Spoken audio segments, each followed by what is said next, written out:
با نام و یاد خدا به مایندتد خوش اومدید. مایندتد مجموعه تصویری از صحبت‌های اساتید دانشگاه‌ها، مدیران و متخصصان شرکت‌های معدنی بزرگ و معتبر در سراسر جهان با هدف آشنایی با تحولات تکنولوژی، آموزشی و توسعه در صنعت معدن در سالهای اخیر و همچنین آگاهی از تغییرات پیشرو در این صنعت. محوریت این سخنان تحولات دیجیتال و هوشمندسازی فرآیندها در حوزه‌های مختلف اکتشاف، معدنکاری و کارخانه‌های فرآوری.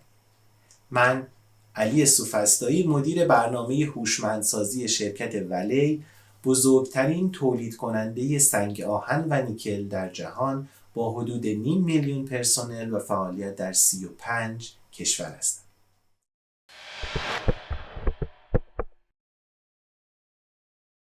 در این اپیزود امروز میزبان جناب آقای دکتر پیمان افضل هستیم تا در دقایق آینده صحبت‌های ایشون رو در خصوص روش‌های نوین فرکتالی و کاربرد آنها در مهندسی معدن بر پایه انقلاب صنعتی چهارم بشنویم.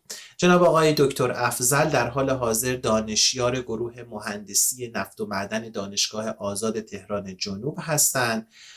ایشون مدرک کارشناسی و کارشناسی ارشد خودشون رو در حوزه مهندسی اکتشاف معدن از دانشگاه آزاد تهران جنوب دریافت کردن و دکترای خودشون در زمین شناسی اقتصادی رو از دانشگاه آزاد علوم و تحقیقات تهران اخذ کردن. جناب دکتر افضل 20 سال سابقه اجرایی در حوزه‌های مختلف معدنکاری دارند و تخصص اصلی ایشون مدل سازی کانسارها به خصوص زمین آماری و فرکتالی هست. ایشون همچنین مبدع چند روش فرکتالی هستند. باعث افتخار بنده هست که امروز به عنوان میزبان در خدمت جناب آقای دکتر پیمان افضل باشم. با تشکر فراوان از ایشون و همچنین سپاس از همه شما که بیننده این اپیزود هستید.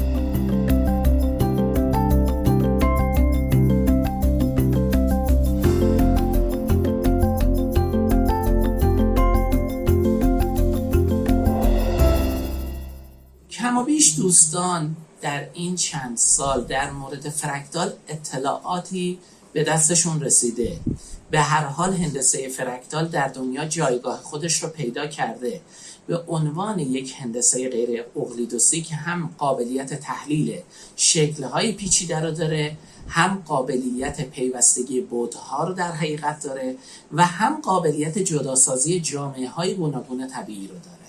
خب ما در اینجا یه بحثی رو داریم، چالش هایی که در معدنکاری داریم و این چالش ها با هندسه فرکتال و روش های مبتنی بر اون به خصوص روش های نوین قابل تحلیل، قابل بررسی بهتر و قابل جوابدهی بهتری هستند. یکی از چالش ها اینه، معادن دارن عمیق میشن، ما مجبوریم عمق اکتشافمون رو ببریم بالا.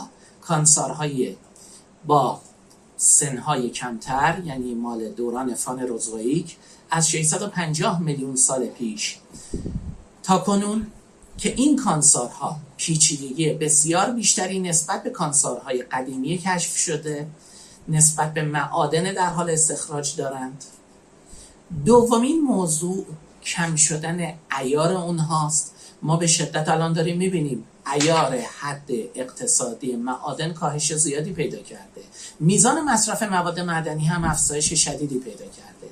در اینجا دیگه جدایش سنگ دیواره، منطقه اختلاط و زونهای مختلف به صورت سنتی قابل قبول نیست. نمیشه ما اونها رو به این صورت نگاه کنیم، یعنی یه حالت استاتیک ما دیگه نمیتونیم نگاه کنیم، ما باید به یه حالت دینامیک به کار نگاه بکنیم. پس برای حل این چالش ها و همچنین بحث زونبندی بهتر برای همه متغیرهای ناحیه‌ای، ما فقط متغیر عیار رو نداریم، متغیرهای ژئومکانیکی رو داریم، متغیرهای نفتی رو داریم، متغیرهای زیست محیطی رو داریم، متغیرهای مربوط به مخاطرات زمین رو داریم. یه چیزی که امروز نه فقط در بحث معدن، در بحث تمام موارد مربوط به زندگی بشری داره خودش رو نشون میده.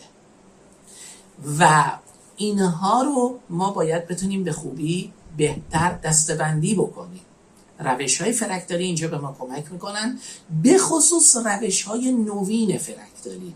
ما در بحث روش‌های نوین فرکتالی چه روش‌هایی مد نظرمون هست؟ خب ببینید، هندسه فرکتال رو در دهه 1980 که زنده یاد پروفسور ماندلبروت رسمی معرفی کرد به دنیا به عنوان هندسه طبیعت، بر پایه روش در حقیقت مقدار اندازه که ارائه کرد، در حقیقت همون یا روشی که در حقیقت ما میتونیم بهش بگیم تعداد اندازه، نامبر سایز، روش های دیگر فرکتالی کم و بیش بر اون استوار شده که برای دسته‌بندی تمام پدیده های طبیعی استفاده میشد.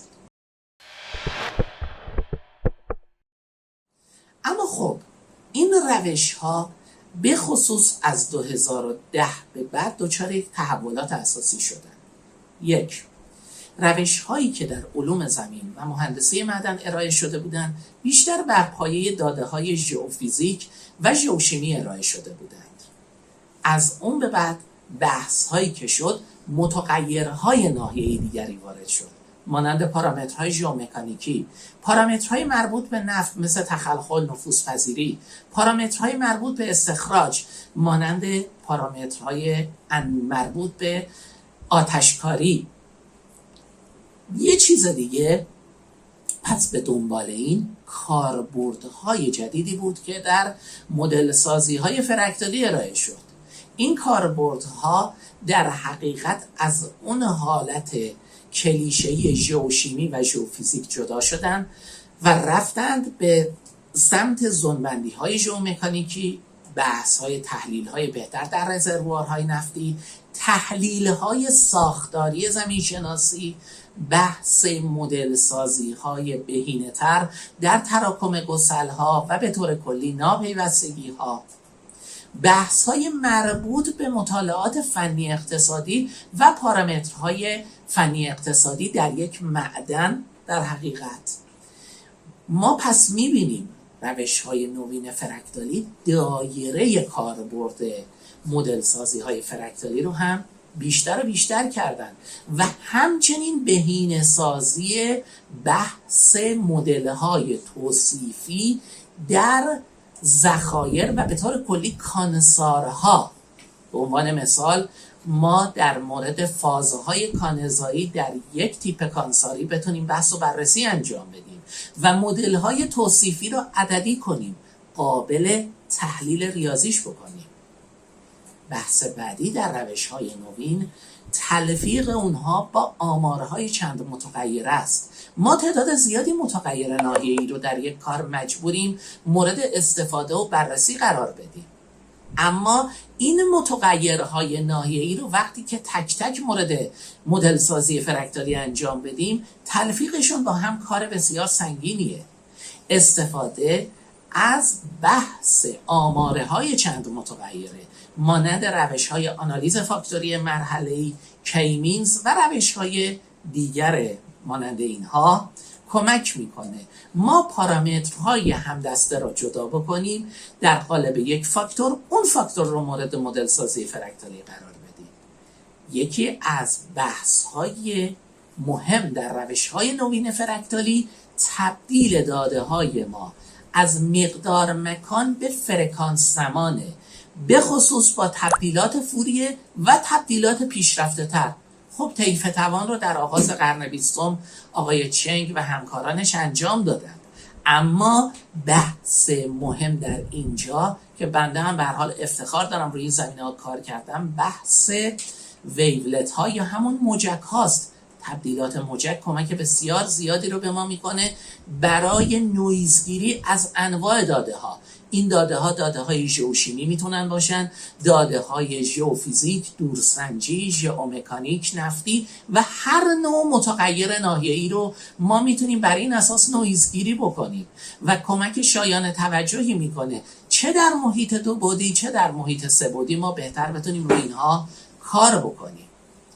یک مبحث مهم دیگه در روش‌های نوین فرکتالی بحث زونبندی های بهتر هستش.